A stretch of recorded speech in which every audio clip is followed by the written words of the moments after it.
Out in the cold, out in the dark, something's lurking at the edge of the park.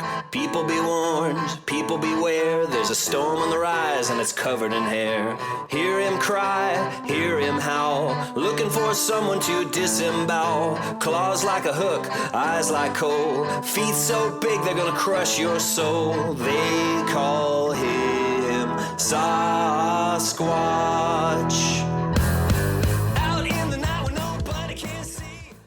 This is Yowie Central. Welcome to the show. I'm Sarah. I've got a fantastic show lined up for you today, my friends. We're starting off today's show with a special mega Yowie merch giveaway, which we're going to run through the Yowie Central Facebook site. Now, to celebrate Mallee Road Studios' awesome new Yowie merch range, the talented team behind Mallee Road Studios' screen printing studio in rural New South Wales have come up with an absolute cracker of a prize. It includes a tea towel, apron, bag, pillowcase and poster, all with the gorgeous Yowie print they designed on the front of them. And let me tell you, I love the design they've come up with. It's really captured an intense emotion on the face of the Yowie. So head on over to the Yowie Central Facebook page, where I will post this week how to enter the competition. It's basically just liking and commenting on the post so that the Mallee Road Studios team can gather all of your names, chuck them in a hat, then draw out one name, the lucky winner, who will get the whole pack of beautifully screen printed Yowie merch. The competition will be open for a week and then we'll announce who won the awesome prize on Facebook and on the show. Sound good? Are you excited? It's such an awesome prize. Just wait till you have a look at it.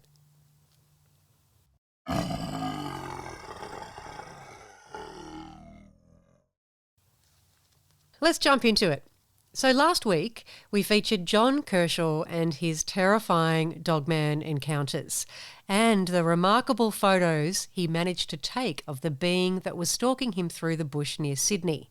If you haven't seen those photos, I put them up on the Yowie Central Facebook page under the link to last week's show. Coincidentally, if you believe in coincidences, I just happened to interview a witness for Australian Yowie research this week who saw the silhouette of a very strange being standing on his balcony. Now, normally we don't interview for Australian Yowie research unless it's an actual sighting, but something caught my attention in the report this witness sent us. He didn't actually see the creature, but the shadow of it frightened and bewildered him, and as the witness said, he doesn't scare or startle easily. It was the ears on the top of a very large head that scared him the most, and that was what grabbed my attention. I had to hear more about this, so I had a chat with Andrew this week, and I thought I'd play it for you this week on the show. Ready? Here's Andrew.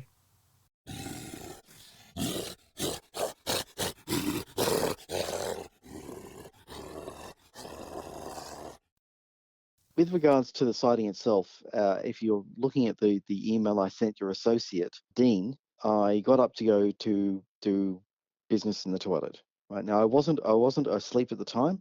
I was perfectly awake, and so I cut a long story short. I exited the bathroom after no more than about 2 minutes, and as I normally do, about 70 to 80% of the time, is I usually look down the corridor toward the lounge room to check to see if any of the lights are still on, which I have been known in the past, lazy me, of leaving them on when I'm preparing to go to bed.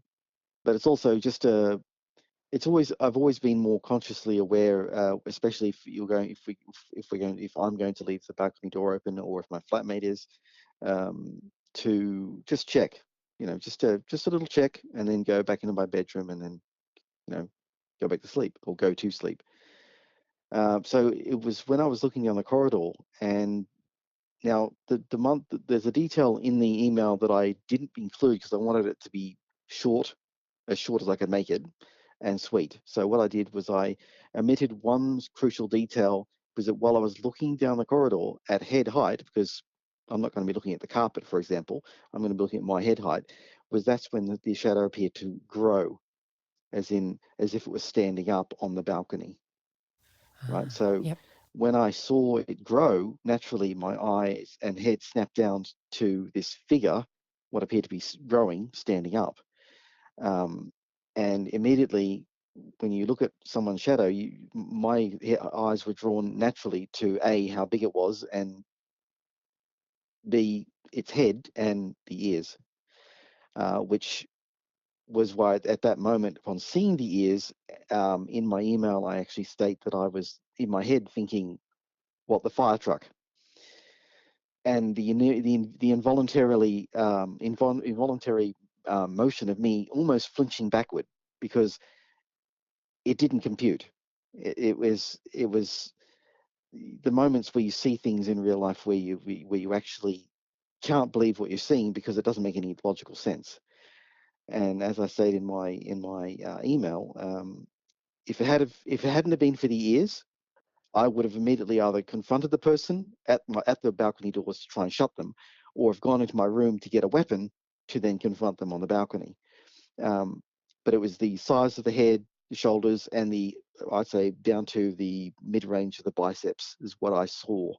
But it was the ears that threw me completely. Like I was completely thrown. Like I've never seen, and I'll state that in the email. I've never seen anything like that in my life. I've been in some pretty tough situations. I've been through some pretty horrible things, especially early on in my life.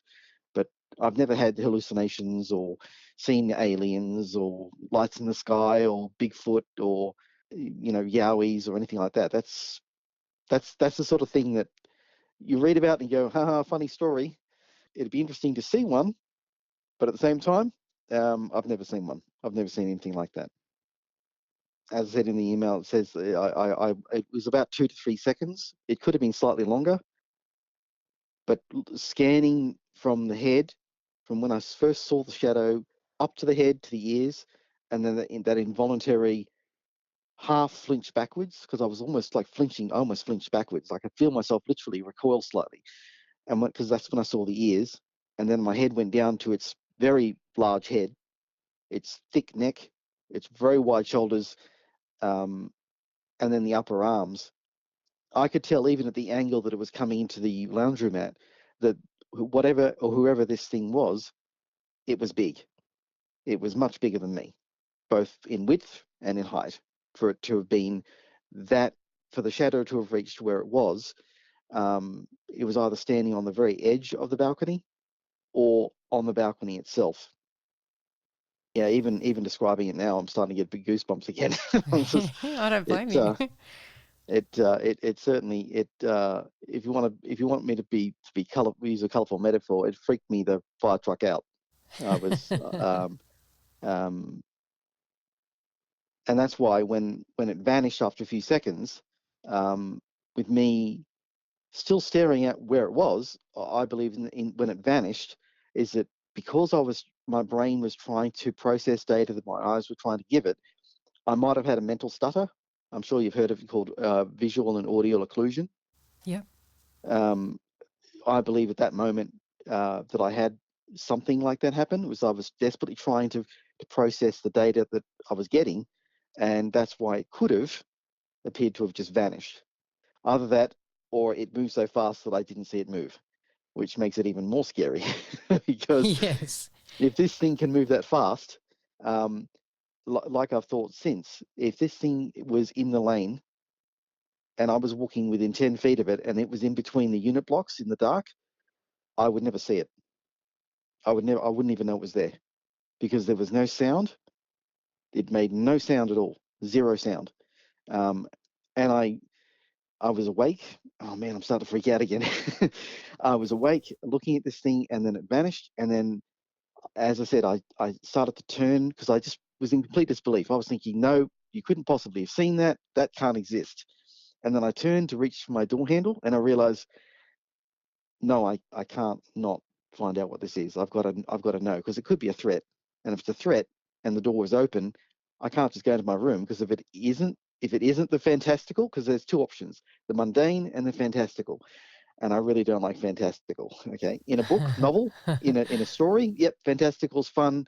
I've known about werewolves even as a 12-year-old when I started playing D&D when I was 12. I know all about that sort of thing. You see all the movies and the TV series. Yeah, it's cool. It's fascinating, but those things don't exist. They just don't. Because if they did, surely we would know about them. So I stopped reaching for the handle, turned, looked back down the corridor, because I wanted to see if somebody had moved into the unit. Couldn't see anything. Walked quickly down the corridor, like really quickly.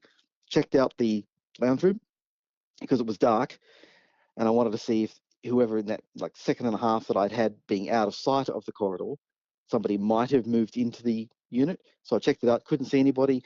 And as I came to the edge of the balcony entranceway, around the corner, I checked again, and there was nobody standing on the balcony. And so I walked out onto the balcony again quickly, and I knew that to the left the balcony effectively ends, without enough space for someone to stand there. But on the right-hand side, the balcony effectively goes along the outside wall to my bedroom window. So as I got to the edge of the balcony and looked to the right, there was no one standing there either. So I then at that point felt safe enough, relatively. I realized that I had to check out the lane, and I checked out to the right beyond the balcony, down the lane. There was nobody that I could see in the dark, either walking, running. So then I checked quickly up to the left, up towards Westfields, and the only person I could see walking quickly up towards Westfields was, as I said in the email, a man, probably about my height, roughly my height, 5'6", 5'7", 5'8". And then he proceeded to turn after a few seconds, proceeded to turn onto the street and continue on toward where the Hornsby station is. And I could still see him through the trees, because there's fairly sparse trees up there. It's like a little garden area around the unit block up there. I remember looking after him and wondering what just happened, like what the fire truck was going on, and then looking across the.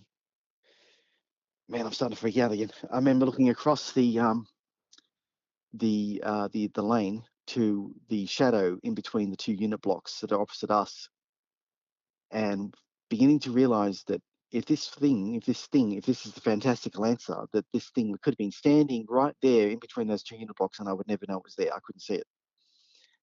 Now, getting back to potentially a year and a half to 2 years later, I had come to the conclusion, and this took me many months to realize, that the mundane answer I wanted it to be was a flying fox. I wanted to be a flying fox or a bat, or an owl.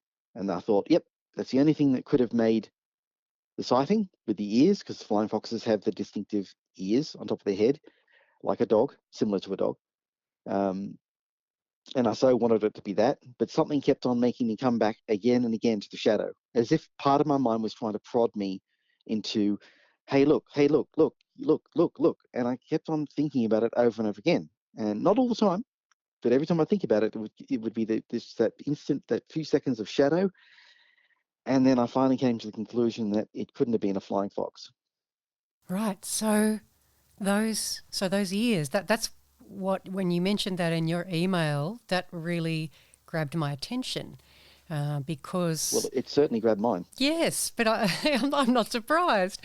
But because I actually featured on my podcast this week, last week, a fella called John Kershaw, who saw and actually took quite remarkable photos of what appears to be a huge bipedal creature with a dog head, with the ears sticking up on the top of its head, and that was just west of Sydney. And that was not. I've just got an old cold all over again. Yeah. So you should, if you have the time, have a listen to my show with him in it. It's Yowie Central. It's just the latest episode. I'm going to be looking that up straight after this convo. And if you're interested in I posted the photos that he shared to the Yowie Central Facebook group. You're more than welcome to join that and have a look. But if you don't have Facebook or something, you could go to YouTube. I've got Facebook. I'll look it up on Facebook, because Well, it's a private group, so you can just request to join and I'll approve it and you can have a look at the photos. But Sure. you could also find, he started up his own YouTube channel called Creepers, Cryptid and Paranormal Corner. And you can find his material there as well. But if you want to hear the whole story and the way he recounted I'm it definitely going to listen to the whole story. Yes, There's yes. no doubt, because if you've just told me that, and it was just west of Sydney, Yes. what puzzled me, and it still does, is why would it choose to come so far into a suburb? And It's a mystery. assuming it is the fantastical answer. Now, I don't like the fantastical answer, and I've since now rejected the mundane answer because of the arms that I saw, the upper bicep arms. Right. So the arms, you could make out deltoids and biceps? No, but just the shadow, the arms, Yes. and the shoulders were massive. Yep. Like I would call, to me, because I'm only 5'6", right? I'm only 5'6". I was, when I was younger, 5'8". This thing's head made my head look small. Okay, so, and even though I only could see its shadow, and I've since, just most recently in the last few weeks, finally discussed it with one other person apart from my flatmate, who, as you can see in the email that I sent you guys, he looked at me when I told him about it the next night as if I was a complete nut job. So I just decided, if I tell anybody else, they're going to potentially start thinking about locking me up. But when I discussed it with my associate, who is a very pragmatic, he's very evidence driven, similar to me, very similar to me. And he said, what if it wasn't the mundane? Because he suggested at first it was a flying fox as well. And then I said, I just described to you exactly what I told him, which is I kept on coming back to the shadow and the arms. And then I realized after something like several months that it couldn't have been what I thought it was, what I wanted it to be, because it wasn't flying, because the arms were at its sides, as if it was either standing up on the balcony or had just pulled itself up onto the balcony and was standing right at the edge of the balcony, listening, as if listening. And that's probably why he said, well, what it could have been an owl. I said the arms were effectively either at its sides. You know, if you've gone up to a railing and you put your hands on the railing, your arms are still pretty much at your sides. So anybody looking at you from behind would still see your arms effectively at your sides, or at least the upper arms. Yep. And all I could see of its upper torso was its upper arms, from the roughly the of the bicep, midway down its arms, midway down its upper arms, and upward, because of the corner of the corner of the corridor cut it off, so I couldn't see around the corner, if you know what I mean. Yeah. Oh man, it's starting to freak me out yet again. That's okay. So, a lot of the people that I talk to have residual fear that creeps up when they're retelling their stories. Because it's not something you expect to see. No, but your reaction is totally normal though. When he said to me, okay, so if it's not the mundane, it's not a flying fox, because it couldn't have been flying, because I saw it for 2 to 3 seconds. If it had been flying past the light, I would have seen a flash of something, and then it would have been gone. That's how fast they fly, like it was similar to a bird. So he said, what if it was a robber, a thief? And I said, oh, that's a possibility too. Yes, it could have been. But even when I stood where I estimated it to be on the balcony and held my hand above my head with my fingers splayed at night, with the light shining from behind me, silhouetting my hand into the lounge room, my hand still didn't reach to where roughly I estimated its head to and ears to have been. And I'm 5'6", and I had my hand at full extension above my head. And I've done that a number of times as an experiment, and my hand still doesn't reach to where its head was. So if it was standing where I suspect it to have been on the balcony, beyond, if you're looking at from out onto the balcony from inside the lounge room, then the clothes horse is in the way if it's any closer, right? So the clothes horse is pretty close to the edge of the balcony, but it's not right at the edge of the balcony. There's a gap. You can walk around it to where my window is. So the only place it could have been would have been on the balcony edge, or had stepped over the balcony and be standing on the balcony. Because if it was standing up on the balcony wall, its head would have been effectively out of sight. The actual shadow would have been the how do I put this, the either the edge of the balcony above us would have cut off the shadow of its head, or the door frame, which is lower than the balcony, would have, the top of the door frame to the sliding door would have cut off its head. So the shadow would not have had a head. It just would have been this body standing on this part of this maybe its upper torso to its lower or its upper arms. Or maybe actually it probably would have been its lower arms, because it still would have been projecting the shadow. And this, but I'll get back to the point, which is the size of it. The size of it just completely threw me. Like, it was much wider than I was, both in head and in shoulders, the arms, and there wasn't a sound when it appeared to grow. Like, it was almost as if pulling itself up onto the balcony was no effort at all. Like when the shadow grew into the lounge room, there was not a single sound. I've kind of done an experiment since, like the old monkey bars, and I've tried to pull myself up, and it's a lot of effort because I don't have a whole lot of upper body strength. Most people don't. And if this thing, or the fantastical answer or the mundane answer, if it's a mundane answer like a robber, they would have had to have had an incredible amount of upper body strength. Now, Dave, my mate, who told me about, parkour practitioners and rock climbers can do that sort of thing, and I've seen them on YouTube. Yeah, it's very impressive what they can do, but it takes an amazing amount of training and time to get to that level, and 90% of people just can't do that. Like, they just don't have that sort of upper body strength to be able to pull themselves up from the ground, anywhere from 7, 8, or 9 feet above the ground, to reach the bottom of the balcony, because the balcony floor is probably about a good half a foot, 3/4 of a foot thick, because it's made of concrete, and it sticks out from the side of the building quite a way. So, How high do you reckon that balcony is off the ground? on the one side, because Albert Lane slopes down from Westfields, and it slopes down to the right past our unit. So as our unit is effectively on the level, the balcony on the left-hand side is probably close to 7 feet, but toward the middle of the balcony, it's about 8 feet, and on the right, it's definitely at least 9 feet, because it's the lane is sloping down away from us, from left to right. Whoever it had to have been would have had to have either been able to jump and grab the bottom of the balcony, which means you've got to be at least 6'1", 6'2", 6'4", somewhere around there, or whatever it was able to literally reach up from where it was standing below the balcony and literally just pull itself up, or themselves up. I'm trying. See, even now, I still don't like the fantastical answer. I really don't want that to be the case. I really want it to be just a thief. That's what I really want it to be, some kind of robber, some kind of person. And the reason why I suspect that if it's either fantastical or mundane is because they would have heard me in the toilet, not only flushing the toilet, but then washing my hands and then stepping out of the toilet, because I don't need to turn the toilet light on because of the street light outside. It's that bright.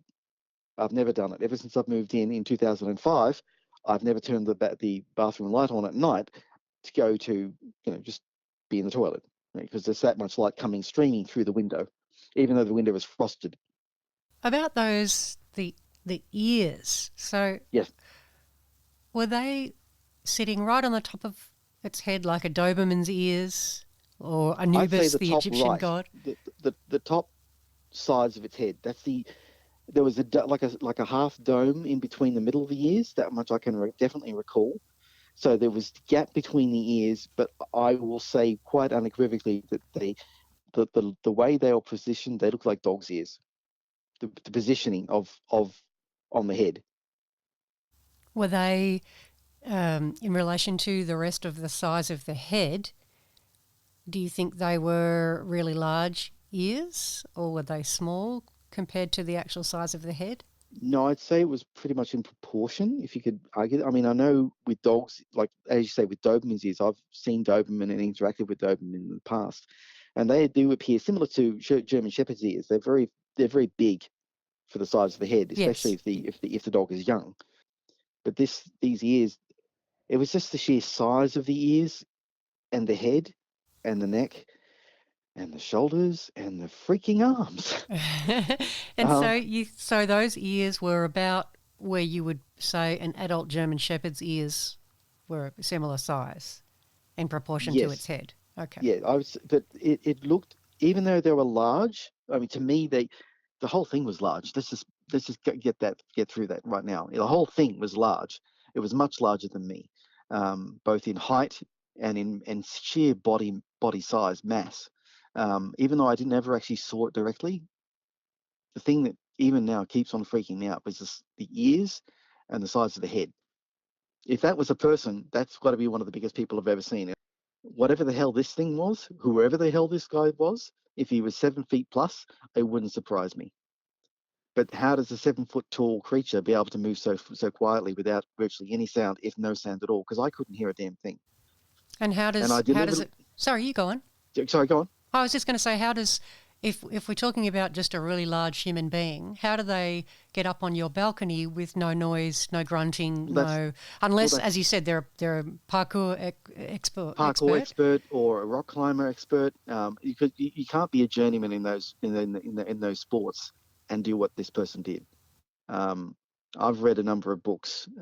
There's a book I've read called Grand Theft, which is a guy called Bill Mason. He's an American, and he's 5'10", roughly 5'10", and he in the 70s and early 80s he was known as the West Coast's cat burglar, and he wrote a book about his exploits, and he could do some pretty amazing things himself, but he deliberately trained himself to be incredibly strong upper body and be able to effectively scale the outside of buildings, multi-story apartment blocks, right? And that took him a long time to be able to perfect that. And then to maintain it, you've got to maintain the training. I'm sure you're aware of this. If it's a fireman, if it's potentially ex-army who's just come out of the army and not allowed them to get Yep. allow themselves to fall to fat, for example. They do have a lot of upper body strength because they need to carry a lot of equipment and weapon and ammo. But even so, if this was just a normal person, why would this person be wearing either a mask with the ears on it or a hoodie with dog ears on it? Because you know yourself that there are hoodies out there that have the panda ears on them and the cat's ears, and then they've got the little headbands. I've seen them with the young kids in Hornsby wearing the headbands with cat's ears on them. But this wasn't cat's ears. This was full on dog. That looked like to me. It looked. I've interacted with dogs. I've owned dogs. That looks like a dog's ears.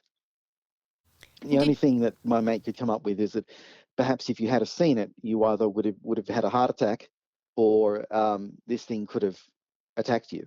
Assuming it's the fantastical answer. And again, I really don't like this answer. I really don't want this to be the answer. Because, like I said, if these things exist and this thing could move so fast and so quietly that I didn't hear it, I could be 10 feet from it in the dark, and I would never know it was there. And it's 7 feet tall. If this thing is 7 feet tall and it's as massive as it was, Well, mhm, Andrew, I hate to break this to you, mate, but I talk to people like you every day. I've got 6 interviews lined up this week, and they're all about this kind of creature, or the Yowie kind of creature, or the little Junjati, the little people. We are getting, strangely and mysteriously, getting more and more reports about a dog-headed being, mhm. and they're out there, Because mate. I got the internet on 2014, and by 2016, I was already seeing the reports and the podcasts from the US about the dogmen, and I was like, yeah, whatever. It's a rollicking yarn. It's really really funny. It can be chilling at some points, but it's just a story. I mean, how do you verify that? You can't verify that because there's no photographs. If there's no photographs, there's no proof. I am orientated towards proof. I'm an amateur scientist. I want proof. You show me a proof of little green aliens coming out of a spaceship, and it's proved. It's proved. Yep, I'm all in. Like the Tic Tacs, the Tic Yeah. Tac Yep. UFOs Yep. Yep. off the east and west coast of America. They're now starting. The U.S. government's like now starting to say, "What about that?" And I'm of two minds. One, it's either a massive psyop by the U.S. That's a possibility. That's more likely to be the possibility. Or it's a third party. And when I told my security mate from Westfields, I said about this, because he mentioned it himself about the Tic Tacs. He said, "What do you think about these Tic Tacs?" And I said, "It's either a psyop by the US to try and scare the other nations into line, or it's real and it has to be a third party." And he said, "Why can't it be the US?" I said, "Because do you really honestly think the US would have this tech and not use it to dominate the world? Realistically, Yeah. these things can come from orbit into the ocean in just several seconds. Yeah. No, It's no mind blowing. aircraft can Yeah. do that. No. No aircraft that I know of, ever heard of, can do that. And if this sort of technology is available to any nation, why aren't we speaking Chinese or Russian or have American culture forced down our throats? They wouldn't do it. They would absolutely do it. They wouldn't. They wouldn't keep it secret. We now own everyone. So it has to be a third party, someone we're not aware of. Whether, if you want to go the fantastical answer, which I don't like, which is aliens, or my suspicion is that it's a third party human party. Humanity is now being demonstrated to be over 190,000 years old. Do you really think this is the first time we've reached this point before? No, absolutely not. There have been very advanced, technically advanced civilizations way before us, and Almost certainly there multiple, have been. multiple of them. Yeah, multiple, not just one. Mm. So Yeah. in 190,000 years, that's a lot of potential civilizations that we've managed. Sometimes, I would imagine, sometimes we almost made it to into the industrial age. Other times we've made it to, Renaissance. Other times we've made it to maybe 22nd or 23rd century technology. Who knows? But like I said, getting back to the story at hand, sorry to go off on a tangent, but You're right. You're right. my main concern is that if it was a thief, and I really, really want it to be a thief, then they knew that what I was doing, because they could undoubtedly hear it outside in the lane. I've heard my flatmate walking on the balcony in the early morning and in the early evening when he gets back from work, and you can clearly hear someone moving on the balcony. It's not as if, because my window is right on the balcony. You can clearly hear people moving on the balcony. It's very easy to discern that. Um, and this thing, if it was a thing, if you want to call it a thing, didn't make a sound. There was no sound. There was no smell. When I went to the balcony, there was no smell. Um, there was nothing. There was literally freaking nothing. And I want proof.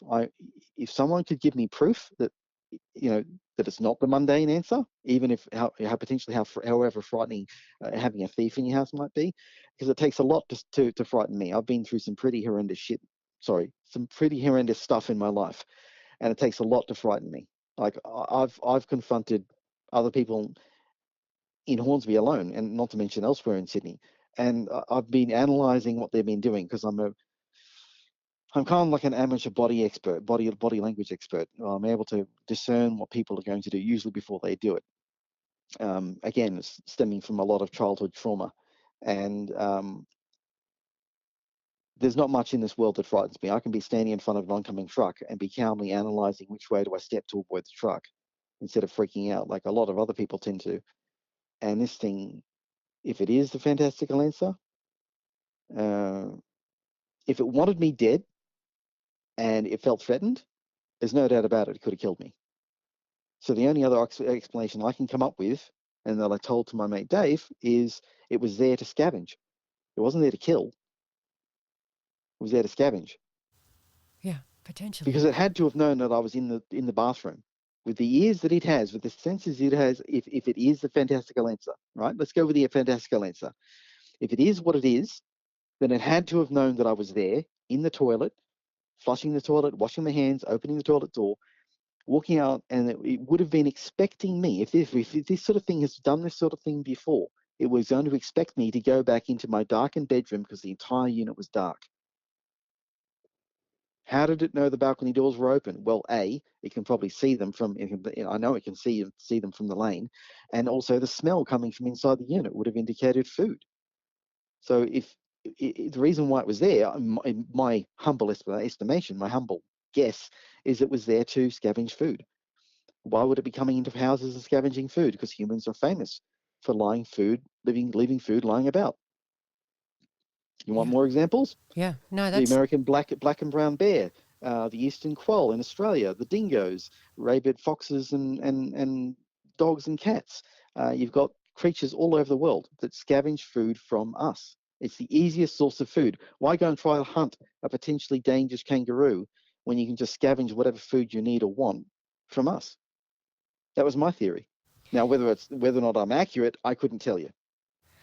What about the outline, the shadow that you saw? Could you discern any hair? Did it look shaggy, or was it a smooth outline? I got the impression that there was hair, but especially around the ears and on the top of the head, because that was what focused most of my attention initially in that first second or so when my eyes snapped to its head and I saw the ears. And at that second I was involuntarily like taking out, not even a step back, it was more like a flinch, because it didn't make any logical sense what I was looking at.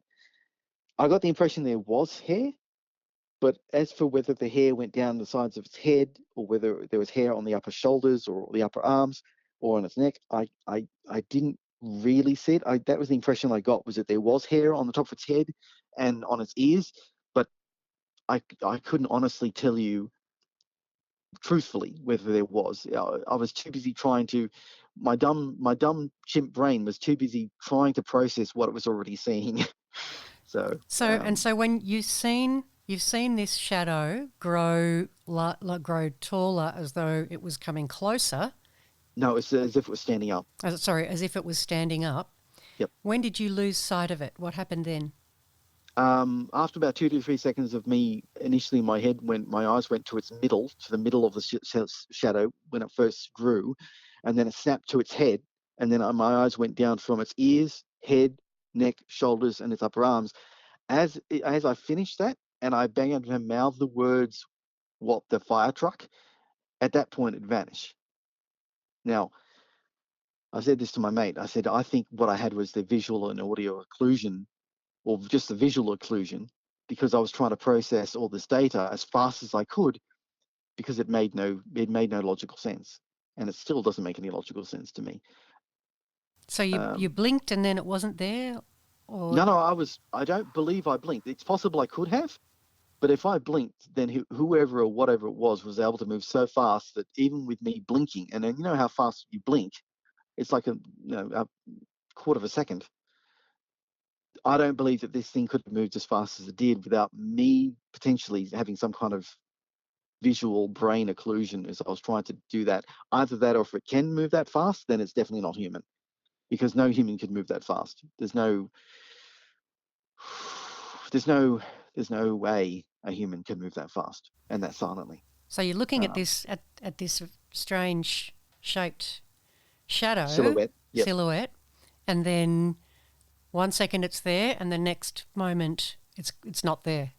Yep. So it was probably about, as I've said in the email, it was probably about 2 to 3 seconds. It could have been longer, but I think there's also what's known as a time dilation effect. Everything seems to either slow down or speed up depending on your perceptions and the stress levels at the time. And I wasn't frightened. I was just completely in disbelief. Like, I was like, what am I seeing? What am I seeing? Doesn't make any sense. And then it was gone. So, yeah, right. And did you wake your flatmate up Oh that no, night? no! He was already in bed, not so much asleep, because it was around about anywhere from 9 until 9:45, somewhere around there. Could have been closer to 10 even.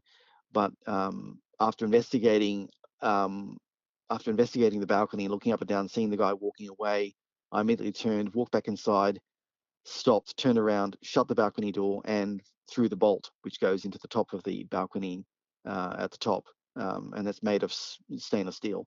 I didn't want to use the little aluminium securer at the handle at about waist height, because A, it's not overly secure, and B, it's only made of aluminium, effectively maybe light steel.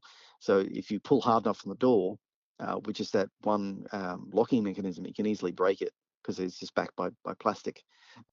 And I was, by that stage, really starting to freak out, and I realized that if this thing came back, I didn't want it in the unit. If this person came back, I didn't want it in the unit. I don't blame you. I interviewed someone last year who saw a yowie in Fairfield, Sydney. Fairfield? Yeah. So that's the centre of the city. Yeah. Yes.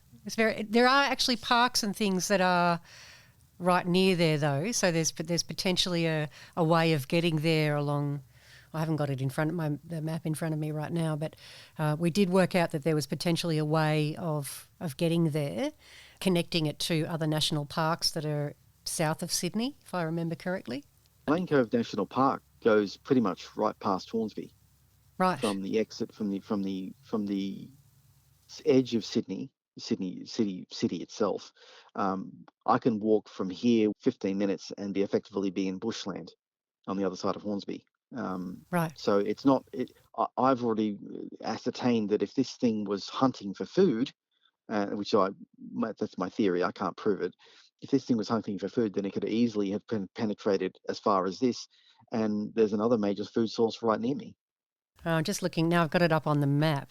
So there's the river, there's whichever river that is along there or creek. There's definitely parkland that looks like it's following a creek in Fairfield. Near Fairfield. Yeah. Yep. And then there's Fairfield Park, and then there's that river that all goes down to Mirrambina Regional Park, which then you get down to, there's a Chipping Norton Lake. You know, there's parks sort of all the way along there that would take you. So there's definitely a corridor it could have taken. Absolutely, a corridor that then leads into that Royal National Park, which is south of Sydney. So. The national park, the Royal National Park, South Sydney. Yeah, Yeah, I camped down there when I was a Sea Scout many years ago when I was a kid. We've had quite a few reports from that area. In fact, if you look on, I don't know if you've discovered it yet, but the Australian Yowie Research website has, if you scroll down the front page, you'll find an interactive map, and you can type in your suburb, for example, and it'll pop up with all the sightings that are. All the reports that we have on our database so far pop up on that map, and you can read them or listen to them depending on if it's an audio or a written report.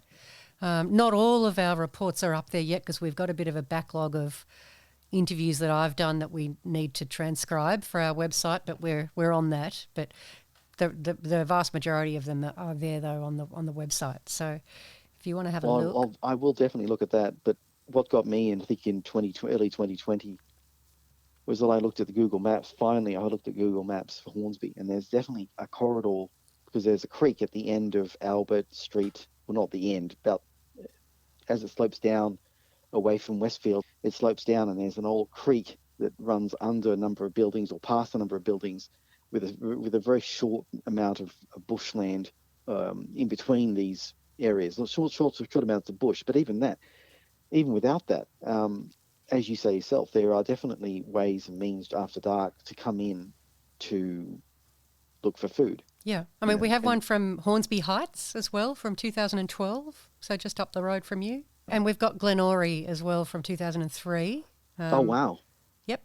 That's what made me so puzzled at first. When your associate Dean emailed me back and said, we don't normally deal with that sort of thing in suburbia. And I thought, well, that's understandable because your website, which I have viewed since, by the way, I found you guys I think it was in early 2020, and I was like, what the heck is this? What the heck is this?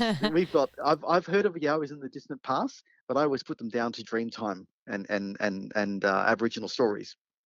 But to start to research that, because I actually saw your website originally after I found you on YouTube, and I listened to a number of the podcasts that you yourself had made and other associates of yours.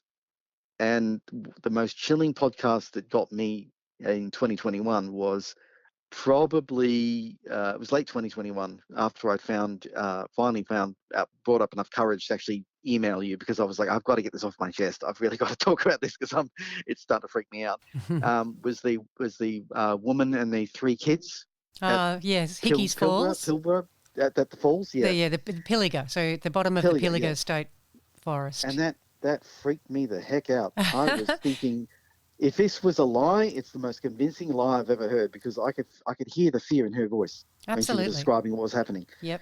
And then she said about the cop who turned up, and she said, don't go down there, and he went down there, and he overtook her in his car. Yes. And I was like, one of the scariest sightings that I've heard, and you're not the only one to have that one really stand out to them. I have people tell me all the time, and people commenting on our website or on our forums and things, that, oh my God, the Hickey's Falls one, that was the Yeah, scariest yeah. ever. Yeah. It just, and what's more, you can hear the fear in her voice. It's not made up. It's complete terror. She recounts what she went through, and like my mate said, with my sighting, you're probably lucky you didn't get to see what it actually looked like. You see, because you might have had a heart attack. But this the mundane and the fantastical answer in my sighting. The mundane doesn't match unless it happens to be a thief happening to be wearing either a hoodie, which doesn't match because the sides of the head were too smooth. A hoodie doesn't fit that tightly, even if you've got drawstrings to tie it that tight.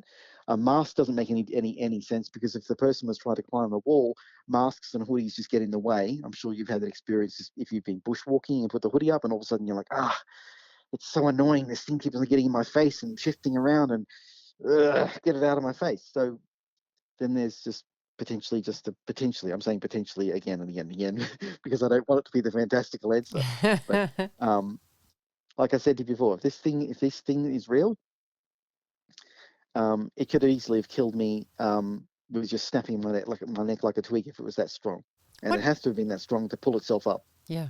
What shape was the head? You mentioned there was a dome bit between the Yeah, two the ears. dome, it looked as if it wasn't pointed, as in a pointed dome. It was rounded like a normal head, similar to what you see on a dog. So the impression I'm getting was that, even though I never actually saw it directly, the shadow and the size of the head, it could easily have been, if you really want to go down this road, which I don't want to, it could have been a dog's head that I was looking at, but because it was silhouetted from behind, all you're going to get is the sides of the head, top of the head, the ears, and the neck.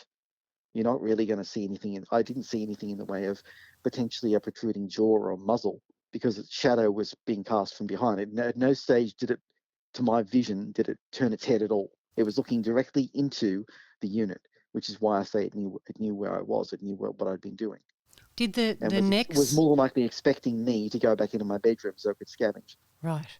Did the neck slope down to the shoulders? Like, was it a slope, or was there a clear kind of right angle where the neck stops and the shoulders poke out? Or did it slope Um, down gradually it like was a... very built. Whoever it was, you've seen muscle, you've seen bodybuilders, right? Yep. Right, that's the kind of neck it had.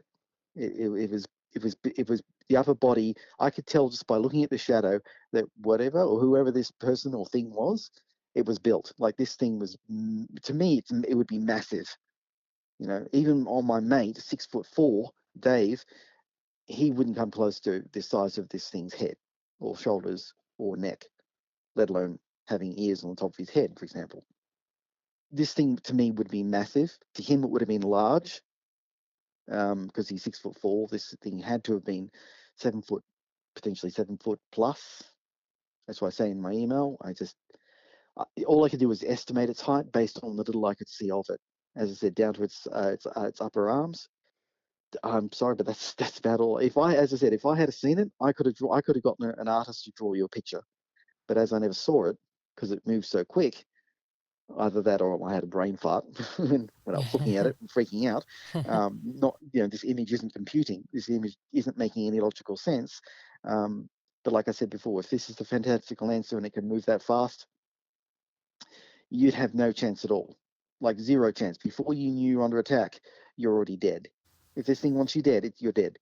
Yeah. The classic example of that is the original Jurassic Park film, where the hunter starts hunting the raptor that's hunting them with the shotgun. And at the very last moment, it distracts him. And then as it comes through the bushes, he turns his head slightly, sees it, and goes, "Clever girl," and then it's on him. If this thing wanted to attack you and kill you, it wouldn't just stop and assess you. You'd be dead. Like, I would have had, if this thing came into the unit and it's the fantastical answer, I'm a dead man. If this thing wants to kill you, you're dead.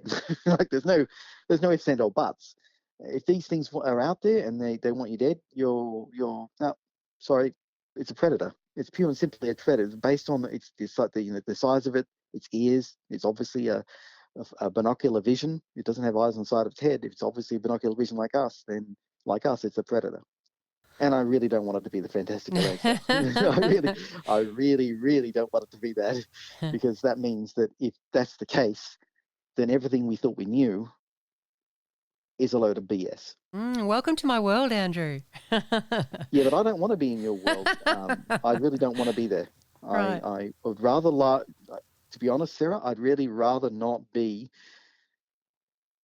in the Twilight Zone, in the X-Files, because that's the kind of thing that I've relegated all this to, which is great stories, fantastic games to play, great novels, but it doesn't exist. It can't. I really don't want it to exist.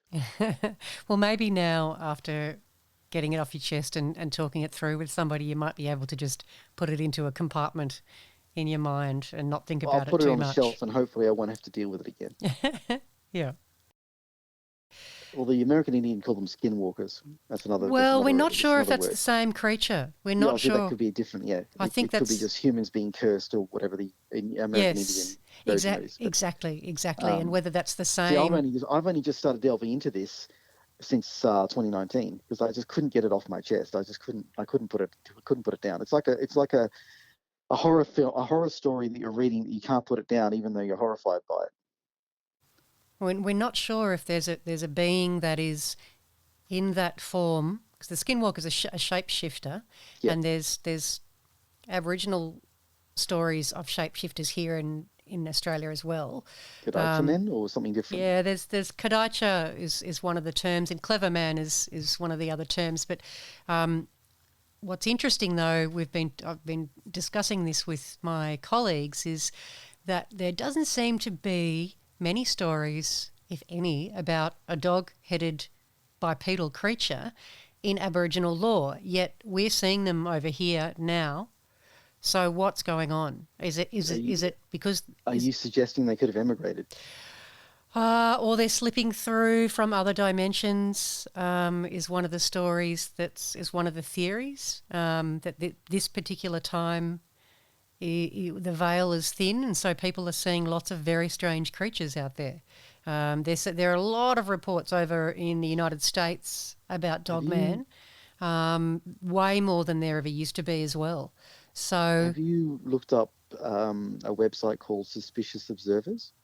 no, I haven't heard of that It's one nothing before. to do with what you're pursuing. Quite legitimately, in my eyes, now it's quite legitimate. This documentation has to keep going.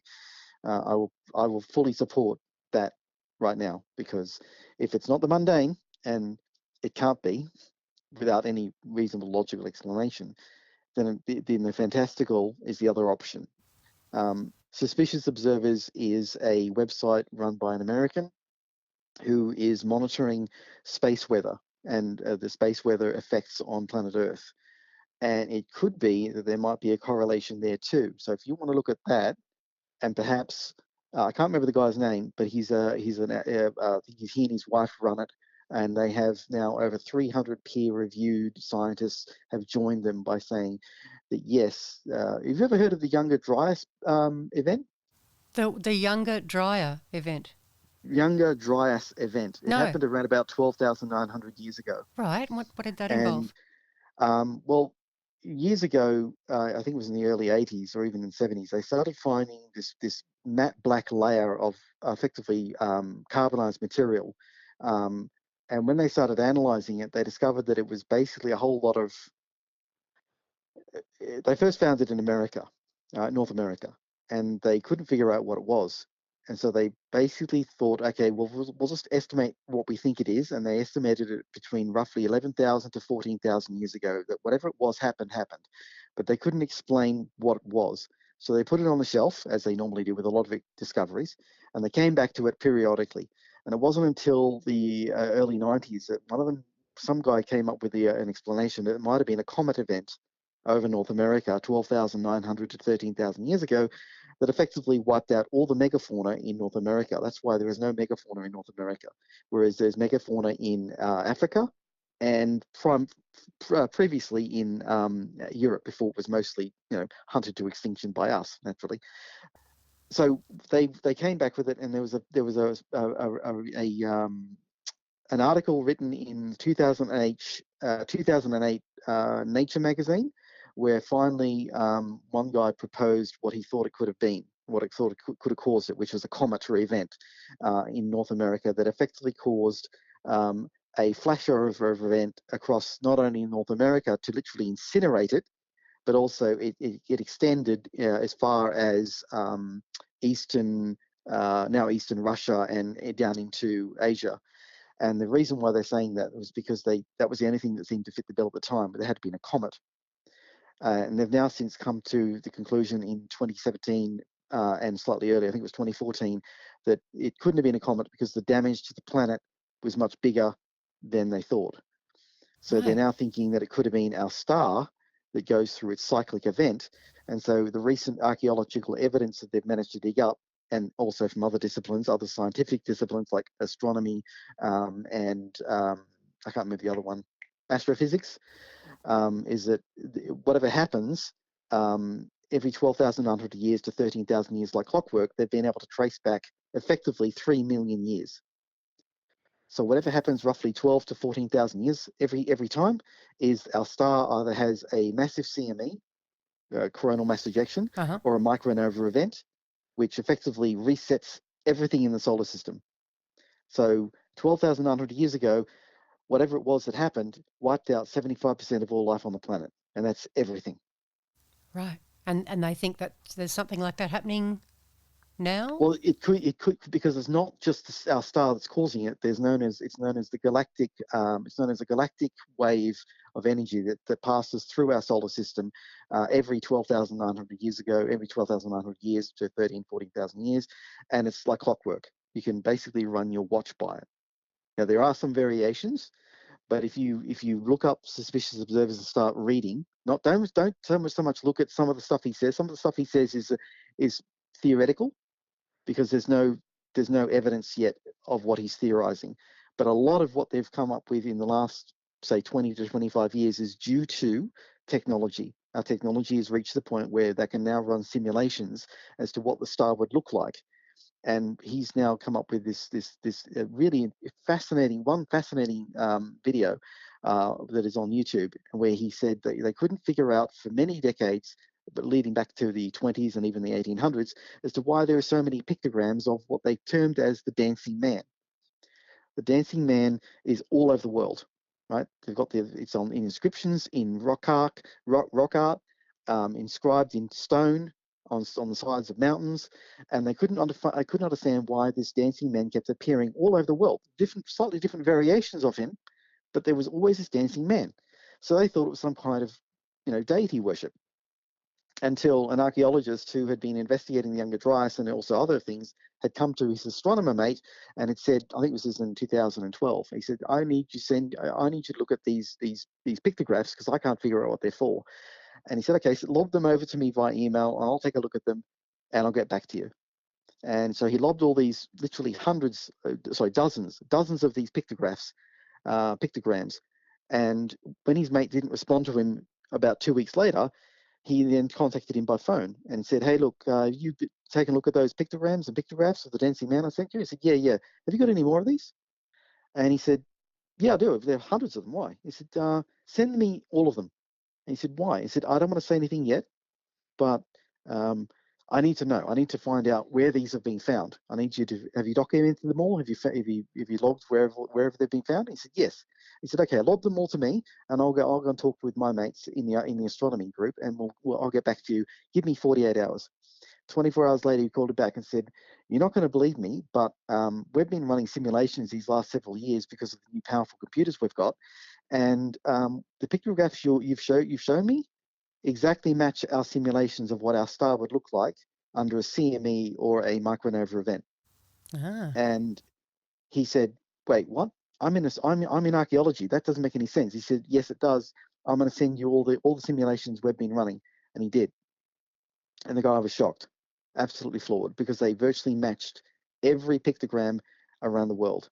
So at some stage in the past, the survivors of this event inscribed in rock and in cave art, after they came out of the caves to survive it, everything that they'd seen in the lead up to this massive event. That's the theory that they've now got. It's not just a comet, even though there are undoubtedly comets that hit the planet after the event, because the CME effectively compresses all of the gas and dust into what's now known as star water. And star water, when it's compressed, turns into comets. Ah, right. Star water. I hadn't heard that term before. Yeah, it's fascinating. It's known as space weather. Yes. And everything that happens to our star happens to our planet and vice versa. We have a far lesser effect, but the star has a massive effect on everything that goes on Earth, which could be leading into something you are investigating right now, which is cryptids. Yeah. Yeah, absolutely. So, and everything that's happening to us, both with the ionosphere and the mesosphere and all the other types of spheres we have around the planet, down because our planet has its own electrical and magnetic field, and every time our star resonance acts up, you're talking about? Yes, exactly, resonance. exactly, and humans have that as well.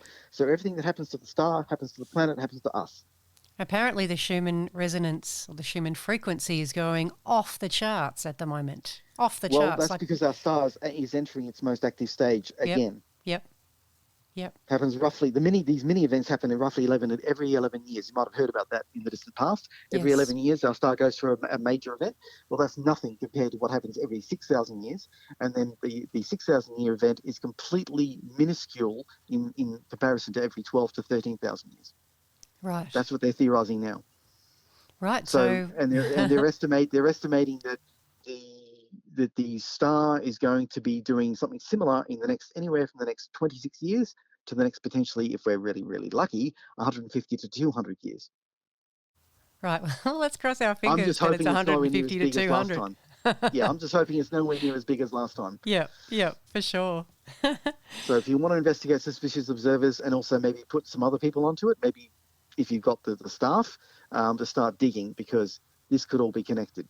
Could be. Just a theory. Yeah, I will look into it. Thanks, Andrew. You're welcome. Anyway, I'll let you go. I know you're probably very, very busy. I thank you for your time. Thank you. Thanks for sharing your story with us. I deeply appreciate it. I do not want this to be fantastical.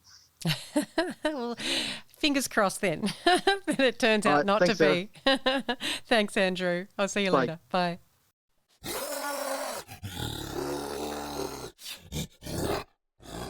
And that was Andrew with his strange encounter with a mysterious, huge being with large dog-like ears on its head. So fascinating. I have no idea what it was. If you have any idea what that being might have been, please get in touch with me. Remember, if you've had a sighting, whether it be of a yowie, other cryptid creatures, or something in the paranormal realm, or something in the UFO world, I would love to talk to you, and the Yowie Central listeners would love to hear your story. So get in touch with me via yowiecentral@gmail.com or via my new email address, which is sarah@yowiecentral.com, or you can join the Yowie Central Facebook group and contact me through there. Well, that's all I've got for you today, my friends. Yowie Central will be back next Wednesday. I'll catch you then.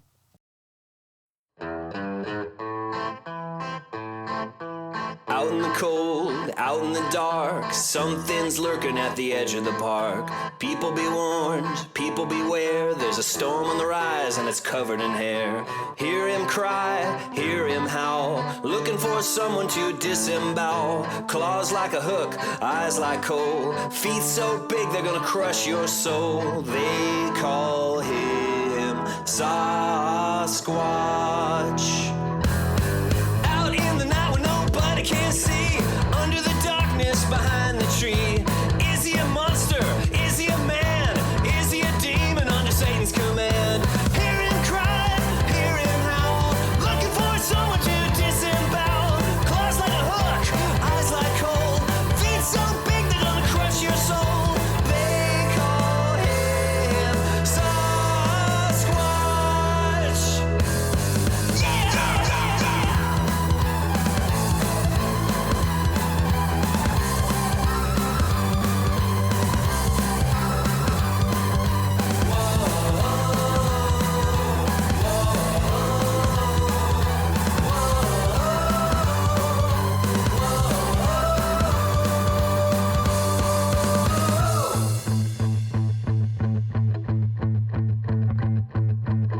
might be rich, you pretty young thing, better hide the glint of your diamond ring. Your fancy jacket won't be worth a dime when you're sucking the blood right out of your spine.